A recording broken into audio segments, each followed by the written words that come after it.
Cameron Johnson is a senior partner at the Shanghai-based consultancy Tidalwave Solutions. Juliet Mann asked him what he thought of Donald Trump's description of negotiating with China as not easy. I interpret it as his way to say China is a really tough negotiator, and we're really trying to negotiate with them. It's also his way of showing respect to the Chinese and the way they're doing things.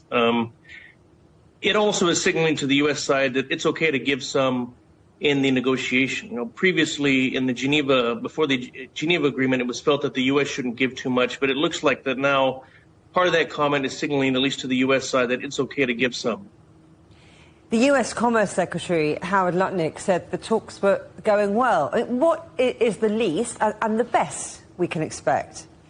So the best we can expect is that they come to some form of agreement on the rare earth approval process, making it very clear, for example, are there white lists for certain industries that can basically get a stamp approval, such as think of automotive, medical devices. The lowest is that we don't have much of an agreement, and we're going to spend the next couple of months going back and forth with a tit-for-tat response between each party. Of course, we're in this truce period, that the 90 days, partway through it. Do you feel that time has been lost, that they're using this time productively enough?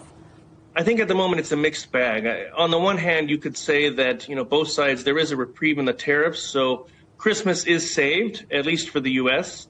I think the other thing you can see is that China has realized that rare earths are kind of its silver bullet. There are no alternatives to Chinese rare earths, and so it has some leverage in these negotiations to move forward. So on the one hand, it is positive. We have less tariffs, so Christmas is saved. On the other, both sides are feeling each other out to understand exactly what can we extract from the other party. The markets are already taking in the mood that is coming out of these talks so far. But, you know, if a deal is done on rare earths, which seem to be the really crucial part of the conversation here, how long might it take to get back to business as usual? It'll take some time. The approval process out of China, at least MOFCOM, is about 45 days, so it's roughly 6 weeks. If there are clean lists, for example, for automotive medical devices, that will be sped up. So industries will be able to turn to normal a little bit faster, but ultimately it will probably take at least 2 to 3 months to fully get back to normal, where industries around the globe can return to business as usual. Of course, the US and China continue to spar over other issues. What indications are there that the tense relationship between the two superpowers will reset? At the moment, we're just in a very challenged period. There really is no sign that there's a grand bargain on the horizon, or that either side is really willing to give something to the other to really move the relationship in a different direction.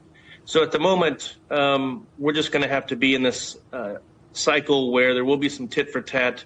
There will be some minor progress in certain areas, but there really is no positive roadmap for where we go from here.